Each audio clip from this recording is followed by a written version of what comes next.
Today's video is going to be a little bit different from anything I've ever done before because I'm actually going to go through my train of thought with you guys as I came up with the topic, as it came to me. Pretty much we're going to walk through my whole mindset of making this video. The first thing that came to me was I was watching a clip of Israel United in Christ, and they were out on the streets talking, and a Jewish man walked up, and the guy he was talking to, he quoted Revelations 2 and 9. And Revelations 2 and 9 is this verse right here. Now, in the verse, it says, I know the blasphemy of them that say they are Jews and are not. Now, that pretty much got me thinking, like, what does he mean by the blasphemy of them that say they are Jews and are not? Okay. So, what I did was I asked a question to myself. And the question I asked myself was, when did Israel become a state, or independent state, right? And I came up with this answer. Okay, so at this point, found out that Israel pretty much became its own state or independent nation around 1948. Apparently, I guess you could say United Nations at that time declared that Israel was its own, I guess you could call it state. Then after that, I ended up asking myself, well, if they're their own independent state, what language do they speak in Israel? Like, what's the state language? Like, over here we speak English. In Spain they speak Spanish. Brazil they speak Spanish. You get the gist of it. Like, okay, so what language do they speak? That was my next question. Then I found out that originally they spoke Yiddish. And Yiddish was primarily spoken in European, Western, Eastern Europe. And I'm like, hold up, if these people are Jewish, I thought Jewish people spoke Hebrew. Or, you get what I'm saying? So then I ended up looking to figure out why don't they speak Hebrew, which they do speak Hebrew now. But a guy named, Abin Sur Ben Yehudi, he literally came up with their language around the same time they got placed in the country. So at this point, Ben Yehudi pretty much came up with the Hebrew language. He went to some old scrolls and he blended the new Hebrew language with a little bit of German and English and Arabian and a little bit of this, a little bit of that, to come up with the new language for the country. You get what I'm saying? Because at first they didn't have a language at all. And to have a country, you actually got to have a native tongue. So he pretty much invented the language a couple of years after they got the land. Now, the whole gist of the story is after World War II, it was a bunch of, I guess you could say, Jewish immigrants or Jewish settlers or whatever. They were roaming Western and Eastern of Europe. And then you also had some Jews that wasn't even in the Holocaust, that was across the water in America, all across the globe. And they decided that they wanted to go back to Israel. Mind you now, they haven't been there in over 4,000 to 2,000 years. And then I'm like, hold up. Y'all haven't been there in like 4,000 years, so how can you say that's your land? Truth is, you can't. The Palestinians had it because, what was it? Rome invaded Israel and destroyed it. So after Rome destroyed Israel, all of them ran in separate directions. Some settled in Turkey, some settled in Hungary, some settled in Spain, others settled in a place called Khazaria, where the Khazars are from.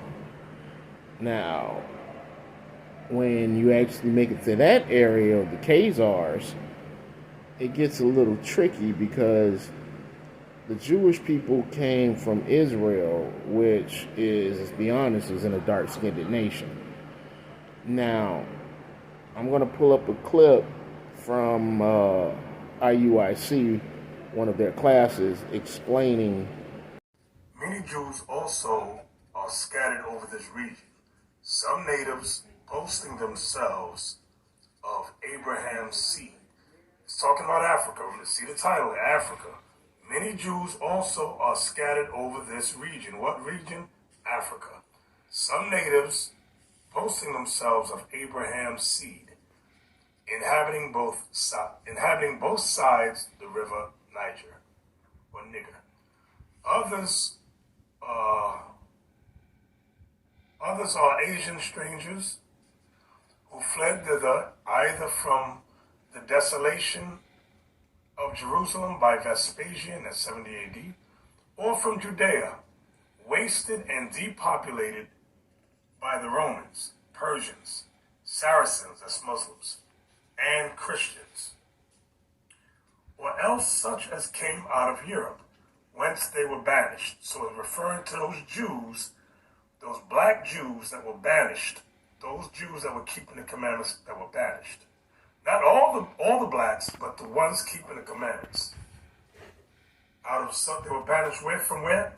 Out of some parts of Italy in the year 1342, out of Spain in the year 1462, out of the Low Countries, that's the Netherlands, in 1350, out of France in 1403, out of England in 1422.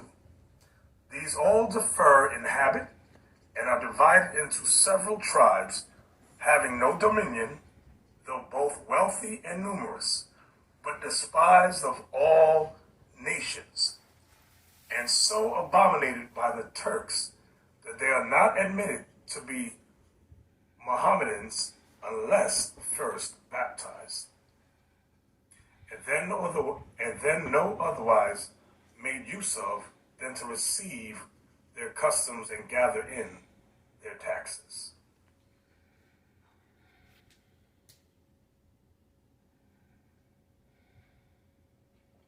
A brief history of the Wesleyan missions on the western coast of Africa.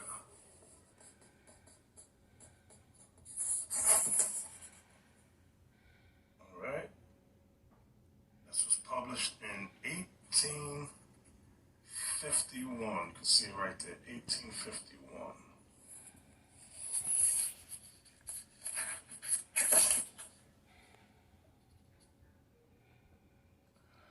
Thus they are fair, referring to the Jews. Thus they are fair in Britain and Germany, brown in France and in Turkey, swarthy means black, in Portugal and in Spain, olive in Syria and in Chaldees, tawny means black or copper-colored in Arabia, in Egypt, and nearly black in Abyssinia. And yet they are all Jews of one common ancestry, nation, and language, though scattered o'er all the earth they lie. I want to look up this word. Where was swarthy at? You're going to look up swarthy, and in the same definition, you're going to also see tawny, this word here. Tawny and swarthy is synonyms. And the old definition is black. Watch this.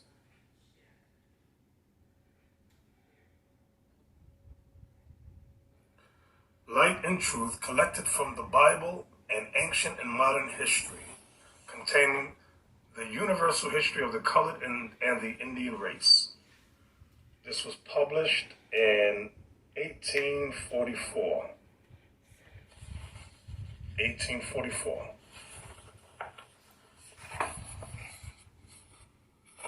The Hebrews are called after Heber, pronounced Eber, their great father, from whom all the Hebrews descended. The Israelites are called after the great father Israel. Remember, Israel's name was Jacob, descended from Eber. The Jews are descendants from Judah. That's where the word Jew comes from. Jew is short for Judah. It's an abbreviation. The Jews are descendants from Judah, their great father, and are called after him in Africa and Asia. Did y'all see that? The Jews are descended from Judah, their great father, and are called after him in Africa. Showing you the real Jews are black. Now, with that being said, hopefully you made it through all of that information and you're still going. Now, at the last end of that, he said, which means the real Jews are black. Now, the reason why he said that was because, let's be honest, Israel is in Africa, or it's a part of the continent of Africa. And I'm like, okay. So, with me knowing that information, I tried to disclaim that. Honestly, I really did. And then I ended up running into this video. Valley and Rhineland areas after the Roman exile, with some accounts dating as far back as 321 CE, but there are some who call these historical events into question. A hypothesis dating back to the late 1800s states that Ashkenazi Jews are all descendants of the Khazars. In the 600s CE, in southeast Russia, a multi-ethnic conglomerate of Turkic people founded a powerful state made up of people from many different ethnicities. This was the Kingdom of Khazaria. The theory goes that in the 8th century, the Khazar ruling class converted en masse to Judaism on the instruction of their ruler. According to this line of reasoning, these Jews didn't migrate from Jerusalem and Babylonia into France and Germany, but rather migrated from modern Russia and Ukraine. Okay, so at this point, the video that I just let you see, the guy pretty much said that the ruling class of Khazaria converted over into Judaism in mass, which means when they ran from Rome, they ended up in Khazaria. And if they ended up in Khazaria, 9 out of 10, they brought their religion with them. So when they brought their religion with them, the Khazarians just adopted it, which means they weren't 100% Jewish. Well, Jews. So that's how we get the term Jewish. And ish is a suffix, which is actually this right here. You get what I'm saying? Close, but not quite. Jewish, get what I'm saying? Like 5-ish, yellowish, greenish. Not quite the real thing, but close to. That's where that term comes from. So after I saw that video, I was like, all right, it gotta be something else out there to verify what that guy was saying. You get what I'm saying? So I ended up looking some more, and then I found this. He seems to have been a traditionally merciless steppe warlord who callously ordered his heavily armored, light-skinned, red-haired and blue-eyed Khazar cavalry forces to slay any Muslim they came across. After marching his main force towards Ardabil, Khazar armies met a 25,000-strong Arab force outside the city walls and totally crushed it, killing its commander. Okay, with that being said, that video kind of sort of threw me off a little bit right there, because they were talking about the skin color and how they look, their physical attributes and everything. So I'm like, all right. So when they went to Khazaria, they pretty much converted the ruling class over. So I'm assuming it was so they could have military protection against other people or whatnot, because people were pretty much persecuting the Jews. So I'm assuming they did that to make a Jewish state or a Jewish nation back then, so they wouldn't get persecuted and they would have an army. I think that's probably what happened. And Khazars just took it to another level, I guess. That's kind of sort of how I figure it. But after I found that video, I ended up finding this one. And politics of the Khazars will instead discuss two things that they are known for above all others: their religion and their trade. Unlike the vast majority of empires in Eurasia at the time, and perhaps uniquely among them, the Khazars were officially a Jewish state, having converted in roughly the year 740, though the date is a matter of scholarly debate. What was the reason for this, and how did it come to pass? At the beginning of the 8th century, the Mediterranean world was polarized primarily between Christianity and Islam, faiths which served almost as the religious arm of their respective realms, and would inevitably be used to gain political domination over the newly converted. The Khazar Empire was a powerful realm of its own, which represented a third force, and had proved itself a diplomatic and military equal to the Caliphate and the Empire, even having placed their own candidate on the Roman throne. Yet, interacting with these sophisticated civilizations had made Khazar rulers realize that their Tengriist shaman beliefs could not grant spiritual, legal, and dynastic legitimacy like the great monotheistic faiths could. However, the Khazars could not accept Christianity or Islam. Accepting conversion to either superpower's religion would automatically subordinate Khazars to either the emperor or the caliph.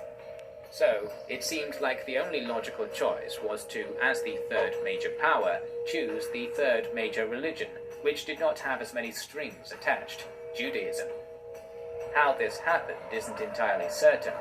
There was no momentous event like Rome's Battle of the Milvian Bridge, for example, which eventually led to the empire's conversion to Christianity. However, there are certain trends which can explain why it happened when it did. Even before the Khazar ruling caste put Tengriism aside, the Northern Kingdom, as Byzantium called it, had extensive connections with Jews and their religious practices.